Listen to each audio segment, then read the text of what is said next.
அனைவருக்கும் வணக்கம். தனுசு ராசினியர்களுக்கு நிகழ்ந்து கொண்டிருக்கும் மார்ச் மாதம் 14ஆம் தேதி சந்திர கிரகணம் நிகழ இருக்கு. 80 வருட ஆபத்தான சந்திர கிரகணமாக இந்த சந்திர கிரகணம் அமைய இருக்கிறது. அந்த வகையில இன்றைய நாள்ல நீங்கள் என்ன செய்ய வேண்டும், என்ன செய்யக்கூடாது, என்ன செய்தால் என்ன மாதிரியான நன்மைகள் எல்லாம் ஏற்படும் என்பது குறித்தான முழுமையான பதிவு தான் இந்த வீடியோல நம்ம விரிவா பார்க்க போகிறோம். அந்த வகையில இந்த சந்திர கிரகணத்தின் போது நாம் என்ன செய்ய வேண்டும் என்று பார்க்கும்போது 2025ஆம் ஆண்டில் முதல் சந்திர கிரகணம் மார்ச் 14ஆம் தேதி நிகழ இருக்கு. பொதுவாக சந்திர கிரகணத்தின் போது நாம் செய்யக்கூடாத விஷயங்கள் என்ன என்பதை தெரிந்து கொள்வோம். இந்த ஆண்டில் முதல் சந்திர கிரகணம் மார்ச் மாதம் 14ஆம் தேதி நிகழ இருக்குது. மங்களான பெரும்புறல் சந்திர கிரகணம் ஏற்பட இருக்குது. இது உலகின் பல பகுதிகளில் தெரியும். இந்த கிரகணத்தின் போது நாம் செய்ய வேண்டிய விஷயங்கள் என்ன, கவனமாக இருக்க வேண்டிய விஷயங்கள் என்ன என்பதை பார்ப்போம். சூரியன் மற்றும் சந்திரனுக்கு இடை பூமி ஒரே நேர்கோட்டில் வரும்போது சந்திர கிரகணம் ஏற்படுகிறது. அதாவது தற்போது மீனராசியில் நிழல் கிரகமான ராகுவுடன் சூரியன் சஞ்சரிக்கக்கூடிய நிலையில் அவர்களுக்கு நேர் எதிரே சப்தமஸ்தானமான கன்னி ராசியில் கேதுவுடன் சந்திரனும் சேர இருக்கிறார். இதனால் சந்திர கிரகணம் ஏற்படுகிறது.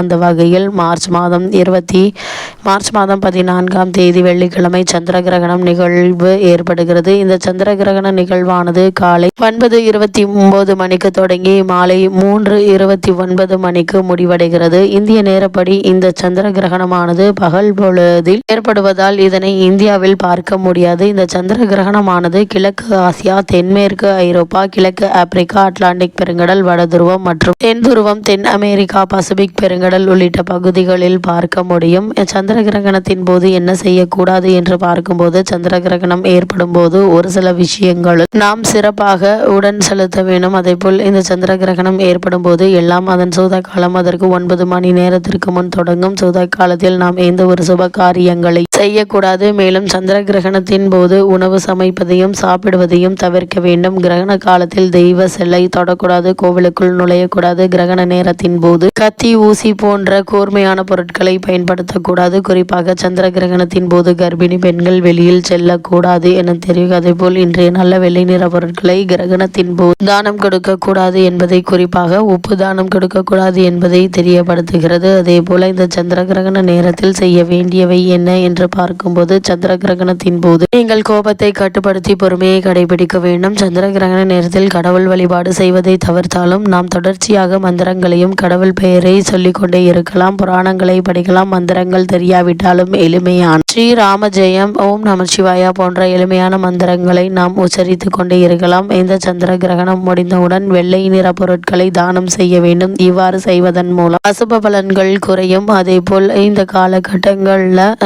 உணவுப் பொருட்கள், தண்ணீர் ஆகியவற்றில் தர்பை புல் அல்லது துளசி இலையை போட்டு வைப்பது கிரகண தோஷம் ஏற்படாமல் இருக்க உதவும். அதே போல் இந்த கிரகணம் முடிந்தவுடன் முன்னோர்களுக்கு திதி தர்ப்பணம் கொடுத்து வழிபடுவது எண்ணற்ற நன்மைகளை உங்களுடைய வாழ்வில் ஏற்படுத்தும்.